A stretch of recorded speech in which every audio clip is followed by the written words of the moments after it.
What kind of dreams were there for this building? I mean, how did the design come about? What were your hopes for a new building? Well, it represents a ship. I know that. It represents a ship. Okay. So.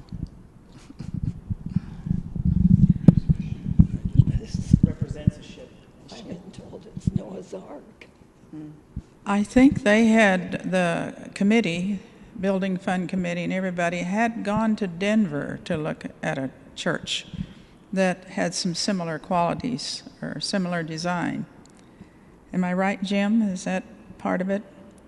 And I think that's where some of the ideas came at the height of this one.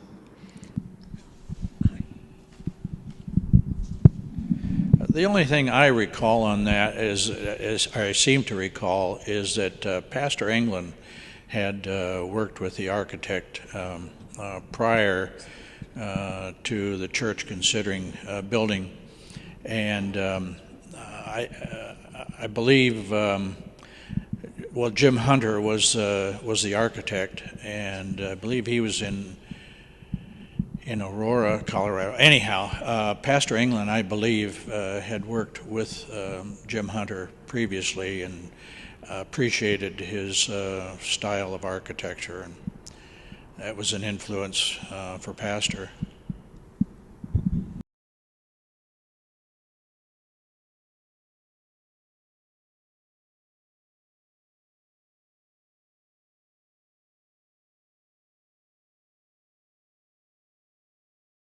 Carl Olson was mentioned, and without question, Carl is in this church big time in terms of his influence, both in terms of the land that was selected and the building itself.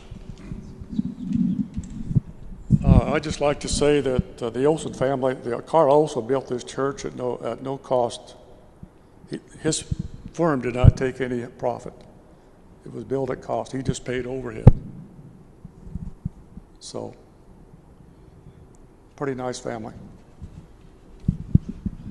And I don't know if everybody knew that the painted glass that is now out at the front of the church was at the church at the 17th and A Street, but Carl Olson's, gave that, and then when we moved that, that's where it was transferred back to the front of our church here. But that's the one thing I remember from the older church, most beautiful sight of the church, I thought.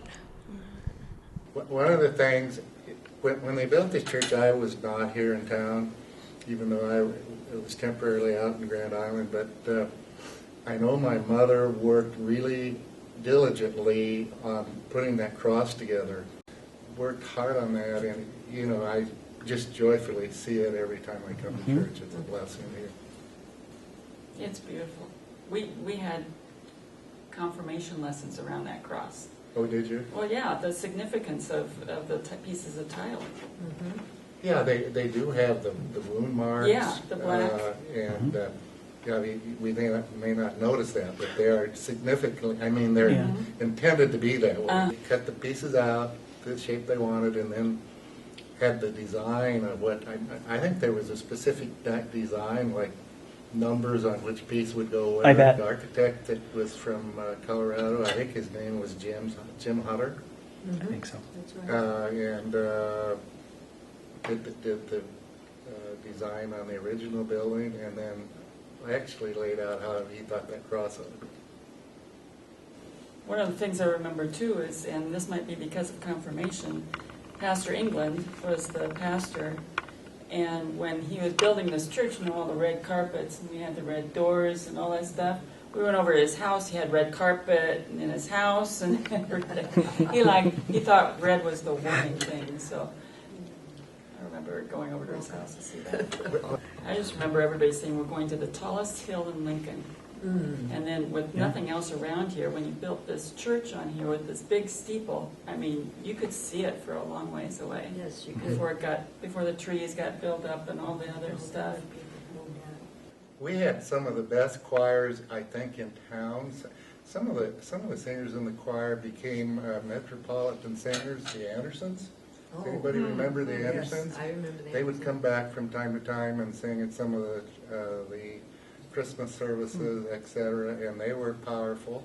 That was a fun time when we would get that music. And they said today that we are a singing church. We've always been a singing church. Okay. Well, I know moving out here, we had all of this information and everything, and not being a large congregation, I think most everybody was involved in the groundbreaking, I remember going to the groundbreaking, yeah. and everybody took part because they were eager to get out here, I think. Okay. The congregation grew Oh, tremendously.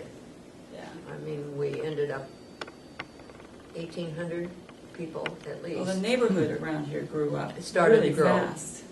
hmm And we started to get a lot of Yeah. people that. Yeah, and then as it grew, I remember them having Sunday school in the halls before we added on because we were just outgrowing too fast everything.